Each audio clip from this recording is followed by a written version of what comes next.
This video is supported by Galder's Gazetteer, a 5e expansion for advanced players. A typical D&D campaign is something like all your friends come over, you gather around the table with your dice and character sheets, there's beer or Mountain Dew, and I don't know what you poor souls eat because it's not my homemade pizza. And you play through an adventure until you reach a good stopping point. Maybe it's the entrance to a dungeon, maybe it's after a boss fight, maybe there's a cliffhanger. And when you gather again next time, you pick up right where you left off. The adventure is told in serial, it's a continuous story. But there is another way. My last campaign, Killers of the King, was an episodic campaign, meaning that each session was a self-contained adventure. Like a lot of TV shows, each session told a complete story with a beginning, middle, and end. You can almost think of an episodic campaign as a collection of one-shot adventures where the characters stay the same. There may be some slight carryover or things that build off each other towards an epic finale, but generally the hallmark of an episodic campaign is each time you sit down to play, you get a full adventure. Episodic games usually rely on a plot engine, a premise driven by an imperative that lets you crank out story after story. For example, in Killers of the King, the heroes were all bounty hunters, tracking down the regicides one by one. You could also do a guild of monster slayers obliged to fulfill contracts, or an elite team of military operatives running missions behind enemy lines for crown and country. You could be traveling through time and space, duty-bound to explore and report on the next frontier. Or a detective agency that investigates the paranormal because...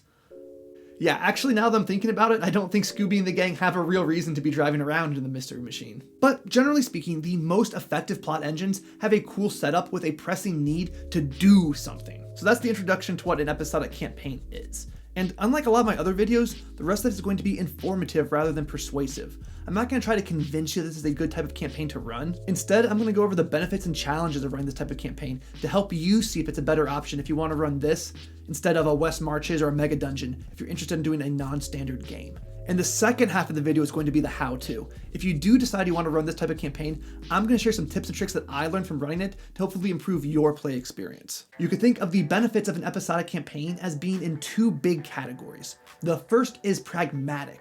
And among these, the tremendous practical benefit of running this type of game is it's going to solve 90% of your scheduling issues. After finding a group, the biggest barrier to actually playing is getting everyone together for a couple hours at a time. But with episodics, your sessions can be played no matter who shows up without wrecking the story of the adventure. Because it's assumed that there are time breaks between adventures, your narrative is going to start and end seamlessly because you don't need to really explain why somebody's not there. They're off doing something else. There's no need to explain why somebody went poof in the middle of the dungeon. This also means you can have a large pool of players where high turnover is completely okay. For an extreme example of that, in Killers of the King, we had new players every single session. Only the characters remained the same. Another big practical benefit is it's a lot easier to use published materials if you're running an episodic campaign. Instead of needing to shoehorn or adapt, it's completely effortless to insert material from Candlekeep or Yawning Portal, or the two adventures in Galder's Gazetteer, because there's no expectation that each session is going to be connected to the previous one. And given that people have been writing adventures for 40 years, there's a lot of material to choose from. And that's a great segue into the second big benefit of episodic campaigns, the creative freedom. With this style, you can craft a new setting or genre every time you play. It can be a western, an icy tundra, an urban adventure, pirates. Because you're not bound by where the adventures ended up last time, you are free to insert something as soon as you or one of your players gets inspired. You're never going to run into the issue where you plan out a long wilderness survival campaign, and then 3 sessions in your players find out they hate the tedium of tracking rations. More lumber spread. Your players aren't going to get stuck in several sessions of political intrigue if you find out they don't like it. Because with an episodic campaign, one bad session isn't going to spill over into the rest. Every TV series has a dud episode. Shake it off and move on. And here I think we need to pause, because while the creative freedom to do something new each and every time is one of the biggest draws in an episodic campaign, it's also the greatest challenge. My biggest takeaway from running one of these is it's much, much harder to write 8 one-session stories than to write one story that's going to span 8 sessions. If you're going to homebrew, it's very strenuous to come up with a new adventure every single time you play. I obviously DM a bunch and I have a whole lot of tricks up my sleeve, but yet I was still struggling with Killers of the King to come up with new ideas every single time. Another challenge is you really have to be a master of pacing in order to run an episodic campaign. If you're not able to bring the session to a close, everything's going to get off track and you might as well run a serial campaign anyway. You have to be able to drive the plot to completion. And you have to be able to swiftly adapt if your players are taking too long at a task that's required to do so. The last challenge to be aware of is the other type of pacing. While it might feel like you're getting more story told because each session resolves itself, it's hard to get invested in that story. It's easy to get into the whole jump of a meandering campaign if there's not a strong overarching force driving you forward.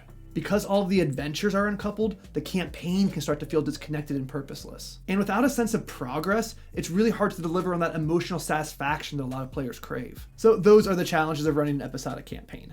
And I guess unsurprisingly, the next part of the video is going to be tips and tricks to overcome them. I'm going to go ahead and share some things that I've learned so you can run a better campaign. We're going to wrap up this video with 3 big general pieces of advice that are going to help you run your episodic game. And the first one is either going to be completely obvious or completely contradictory depending on how much you paid attention. I think the best episodic campaigns have an overarching plot. Just because every session is self-contained doesn't mean there can't be links between them. And ideally, if a player has been there every single session, they should be able to recognize a larger story. The overarching plot can just be in the background rather than the absolute objective the players are facing every single time. You can drop hints of things to come in a dungeon, in a villain's journal, or by some other method of foreshadowing to keep the end of your campaign from feeling completely disconnected to the start. Or you can use a subplot, something that's not central to the adventure at hand, but still ends on a cliffhanger.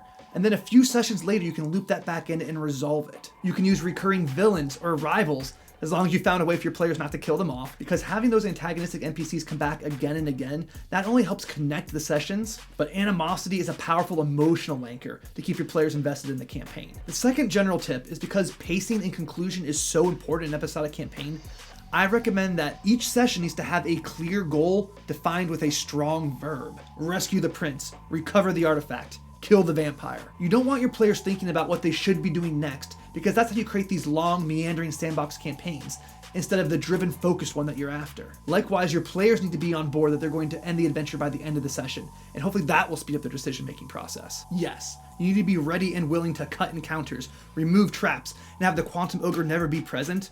But not only is it going to be more efficient for your DM prep, but your players are going to be a lot more satisfied if you just convince them to buy into this pulpy, fast-paced adventure storytelling. So this third and final tip is probably the most specific to episodic campaigns, is I really think you should lean into the fact that time is passing between each episode. With episodic storytelling, we are assuming that the characters are carrying on with their lives off screen. And I think we as DMs can harness that idea to great effect. It means we can use downtime, one of the most underutilized systems in 5e. We can have our characters carousing, learning new skills, or taking care of the shopping episodes without having to bother the rest of the table with it. It could mean that your lifestyle cost matters, which is one of those rules that almost always gets hand-waved away. You can use that time between adventures to create character montages, which would be really useful to help fill in character and personality details or role-playing that might otherwise come up in a less focused campaign. Yeah, that's it. That's the video on episodic campaigns, folks. I hope you liked it. I think this is a pretty unique concept. I've never seen another video on it. If you're at all interested in my episodic campaign, all 8 episodes of Killers of the King are on my $1 Patreon. Where in addition to that, you get all my home game notes, video scripts, and dozens of other streams. Galder's Gazetteer is still on sale on DriveThruRPG. So far, we've raised over $12,000 for the Cancer Research Institute. Blown away. Thank you, everybody. And of course, thank you for watching and being part of the community on Twitter and Discord, and being so non-toxic that I feel comfortable responding to nearly everything. So be sure to let me know your thoughts in the comments below.